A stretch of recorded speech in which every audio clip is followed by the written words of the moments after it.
একটি কাল নাগিনী সুন্দরী মেয়ের ছদ্মবেশ ধারণ করে এক বাদশাহকে বিয়ে করেছিল।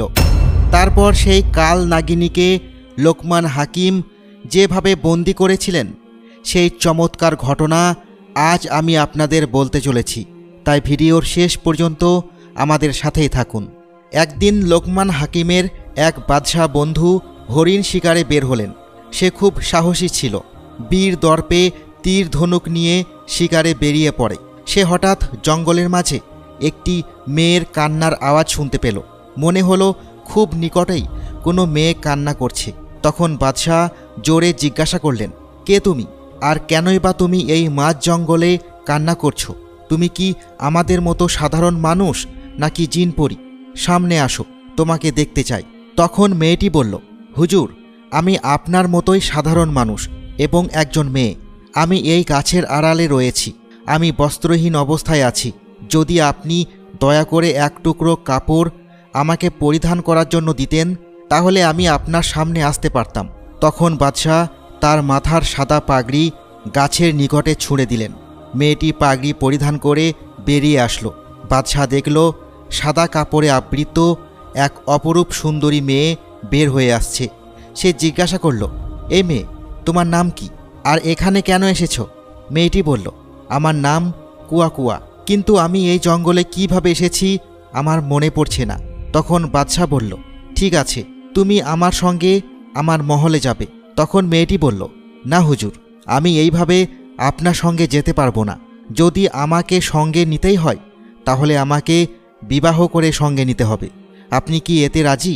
বাদশাহ কিছুক্ষণ ভাবল। এরপর সে বলল, ঠিক আছে, আমি আপনাকে বিবাহ করতে রাজি। অতঃপর তারা বিবাহ বন্ধনে আবদ্ধ হল। বাদশাহ তার নতুন রানী কুয়া কুয়াকে নিয়ে মহলে পৌঁছে গেল। সে তো তার নতুন ছোট রানীকে পেয়ে ভীষণ খুশি। সে তাকে পেয়ে যেন দুনিয়া ভুলে গেল। তার রূপে সে মোহিত হয়ে পড়েছিল। এতটাই তার মাঝে ডুবেছিল যে তার প্রিয় বন্ধু লোকমান হাকিমের কথাও তার স্মরণে ছিল না। অথচ এর আগে সকল বিষয়ে সে বন্ধু লোকমান হাকিমের পরামর্শ নিত। এভাবেই দিন যাচ্ছিল। লোকমান হাকিম তার বন্ধুর কথা স্মরণে রেখেছিল, এমনকি মহলের সকলের খোঁজ খবর রাখত। তার বন্ধুর কোনো ব্যাপার অজানা ছিল না। সে জানত কিভাবে সোনাবন থেকে তার বন্ধু এক সুন্দরী নারীকে বিবাহ করেছে। এমনকি ওই রূপসী নারীর সকল বিষয় সম্পর্কে অবগত ছিল। তার বাদশাহ বন্ধু ওই মেয়েকে বিবাহ করার পর একবারও সে নিজ থেকে মহলে প্রবেশ করেননি। সে তার বন্ধুর উপর বড়ই অসন্তুষ্ট ছিল। এদিকে বাদশার মহলে একের পর এক অঘটন লেগেই থাকত। অঘটন বলতে ওই অঞ্চলে প্রায় প্রতি রাত্রে কারো না কারো গরু, মহিষ কিংবা ছাগল হারিয়ে যেত। এভাবে পশুর সংখ্যা ক্রমশ কমতে থাকে। লোকমান হাকিম বন্ধুর এই বিপদে আর রাগ করে থাকতে পারলেন না। সে মহলের উদ্দেশ্যে রওনা দিলেন। ছুটে গেলেন প্রাণপ্রিয় বন্ধুর কাছে। মহলে পৌঁছে বন্ধুকে বললেন, তোমার নতুন রানী কোথায়?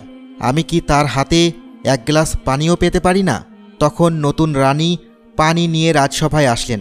সে এসে লোকমান হাকিমকে দেখে বেজায় রেগে গেল। রানীর এরূপ আচরণে বাদশাহ আশ্চর্য হয়ে গেল।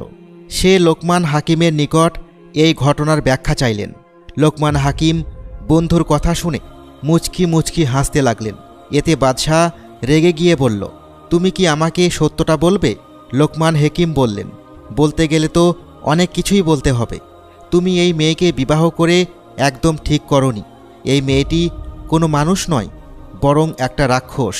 বাদশাহ লোকমান হাকিমের কথা বিশ্বাস করলেন না। সে বলল, আমি তোমার কোনো কথা বিশ্বাস করি না।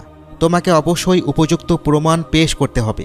তখন লোকমান হাকিম বললেন, অবশ্যই আমি প্রমাণ দেব, তবে এর জন্য তোমাকে কিছু কাজ করতে হবে। মহলে প্রবেশ করা সকল পানির উৎসের দ্বার বন্ধ করতে হবে।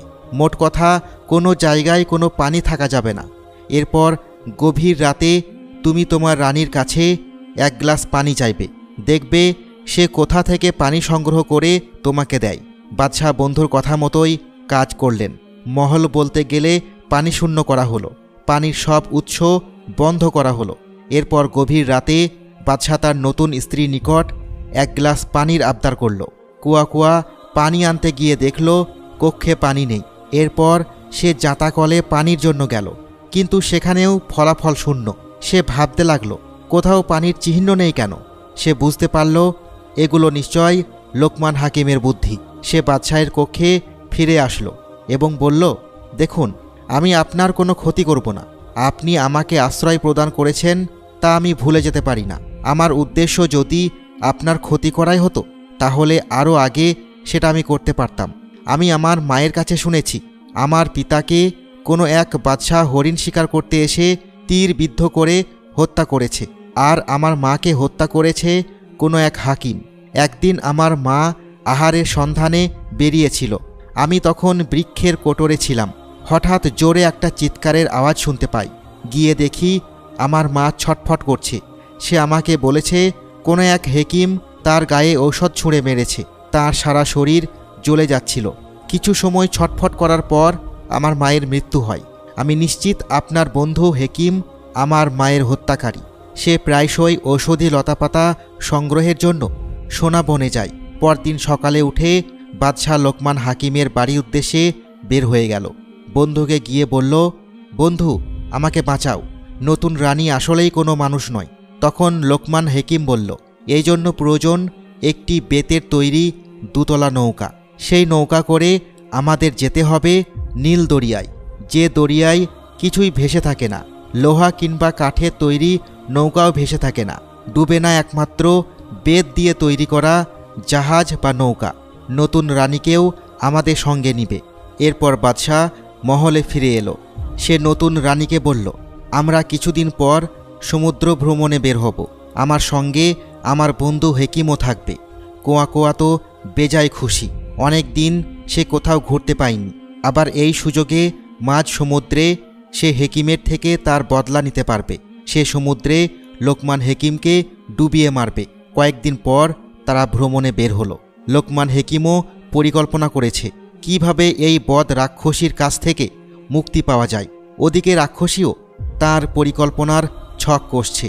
যখন তারা সমুদ্রে পৌঁছে গেল, লোকমান হেকিম মজার ছলে রানীকে বলল, রানী সাহেবা, আমি শুনেছি এই নীল দরিয়ার নাকি কোনো তল নেই, এমনকি এর ওপর কেউ কখনো ভেসে থাকতে পারে না। আপনিও নিশ্চয় তা মানেন। কিন্তু রানী বলল, কে বলেছে এই সমুদ্রের কোনো তলদেশ নেই? অবশ্যই আছে। সকল নদী, সাগর বা মহাসাগরের অবশ্যই তলদেশ রয়েছে। হেকিম বলল, তাহলে তো তার প্রমাণ আপনাকে দিতে হবে, না হলে আমি বিশ্বাস করতে পারবো না। কোয়া কোয়া খানিকটা রেগে গেল। সে নিজের শক্তির অহংকারে বলল, অবশ্যই আমি প্রমাণ দেব এই সমুদ্রের তলদেশ আছে। আমি বিশাল সাপের আকার নিয়ে সমুদ্রের গভীরে গিয়ে তলদেশ থেকে মাটি নিয়ে আসব। আপনি আমার লেজ উপর থেকে ধরে রাখবেন, এতে নিশ্চয়ই প্রমাণ হয়ে যাবে। লোকমান হেকিম বলল, অবশ্যই অবশ্যই, আমি দেখার জন্য অধীর আগ্রহে অপেক্ষা করব। লোকমান হেকিম দেখতে পেলেন এক বিশাল আকারের সাপ সমুদ্রের গভীরে প্রবেশ করল। সে তার লেজ ধরে রেখেছিল। এরপর যখন ওই কাল নাগিনী একদম গভীরে চলে গেল, তখন লোকমান হেকিম তার সঙ্গে থাকা শিশিগুলো থেকে ঔষধ সমুদ্রে ফেলে দিল। এতে ওই পুরো জায়গা পাথরে পরিণত হলো। কোয়া কোয়া আজীবনের জন্য ওই স্থানে বন্দী হয়ে গেল। এভাবেই লোকমান হেকিমের বুদ্ধির জোরে বাদশাহ এক রাক্ষসের হাত থেকে মুক্তি পেল।